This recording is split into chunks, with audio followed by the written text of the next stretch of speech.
Hello there, and welcome back. My name is Sean Reimer, I don't rhyme, and this is part 2 of my series talking about the Fast and Furious films. In part 1, I talked about the original trilogy, and how the franchise was left up in the air after Tokyo Drift. That film was so polarizing, in fact, that Justin Lin decided to kill two birds with one stone for the fourth film by both retconning the events of Tokyo Drift by having them take place in the future, while also bringing back the original cast.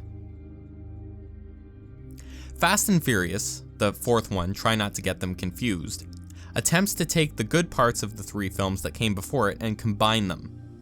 It takes the aforementioned cast of the first film, puts them in a drug-busting mission like the second film, all the while being directed by the guy who made the third film look so cool and stylized.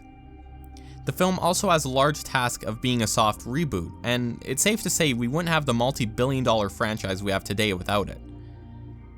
That being said, I feel people forget this film even more than Tokyo Drift, or at least I forget it. The film was focused on being treated seriously, which is great, but it's also not memorable. And honestly, who can blame the franchise for going so overboard after this movie? Coincidence? I think not. But this film marked the last time that this series would be connected to either street racing or tuner culture, as later films focus mainly on heists and American muscle. So enjoy that fake R34, kids, because apparently muscle beats import every time. Unless you're a fucking Mustang. In short, Fast 4 tries to be each of the three films while forgetting what made those three films work. It has the cast of the first film, but it doesn't give them any emotional beats to work with. Like, for God's sake, Letty dies in this one and we don't even see Dom's grief. It tries a similar story to the second film, but it misses the comedy and the villain. Seriously, what do you remember these two doing? And the beauty of the third film translates to a generic CGI action movie in the fourth. It's not hard to make Mexico look beautiful. Hell, it's not hard to make sand or desert look beautiful. Did it work to reboot interest in the franchise? Yes. But it would be up to Fast 5 to take the risks needed to propel it to where it is now. Speaking of which, Fast 5 picks up literally where Fast 4 left off, with Dom getting broken out of prison by Brian and Mia, who's now pregnant by the way, try and keep up, with Special Agent Hobbs, The Rock, it's The Rock, just go with it, on their tail. Along the way, Dom assembles a team consisting of most of the major characters from the other films to rob a businessman of $100 million. Why? I don't know. Fast 5 is probably my least favorite in the franchise because it focuses too heavily on heists. See, the other films were able to balance out making the street racers feel like street pirates.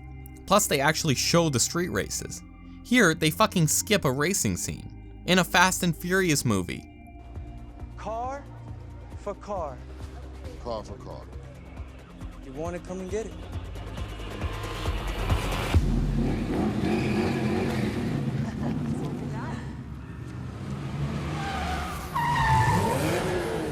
And I get that Ludacris is now a computer wizard, but all this tech kinda comes out of nowhere. I respect this film for being the franchise's equivalent of the Avengers, with most of the heroes teaming up to take down the villains, but considering one joins their side and the other villain is easily expendable, it hardly compares.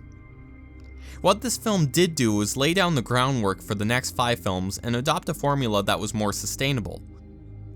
Now, if only we could take this concept and add something besides just a bunch of black chargers to it, as well as a good villain. Oh, wait. They did just that. Fast and Furious 6 focuses on what made the past 2 films work.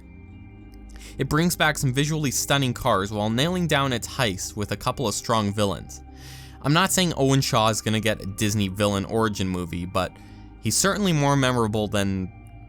who was that guy's name in the last one again? And as a twist revealed in Fast 5, Letty has amnesia and is a bad guy. Is it stupid? Yes, but they end up pulling even more shit out of their ass about dead characters later, so just treat it like a soap opera. At least they tie it to the villain of the fourth film with an interesting prison side plot. Speaking of the plot, they get a lot less complex as the movies go on, but somehow even more complicated, with every character being connected to everything. The plot at this point is just Dom and crew taking down a bad guy who was honestly doing the same stuff that Dom used to do at the start of the franchise. But family is everywhere, as the post-credit scene with Owen's brother Deckard proves. When I think of an ideal modern Fast and Furious movie, Fast and Furious 6 is it. Which is odd because the franchise was supposed to conclude with this movie being split into 2 parts. The tank scene was originally the finale of The Fast, and the plane part with the 26-mile runway was the climax of The Furious. It can be argued that had the films ended here, their fate would have been much different than what happened after Fast 6. How did the death of Paul Walker change the franchise forever? What mindset must you put yourself in to watch the next 3? And since when are street racers rocket scientists? All will be answered next week. On that wonderful note, it's time to end.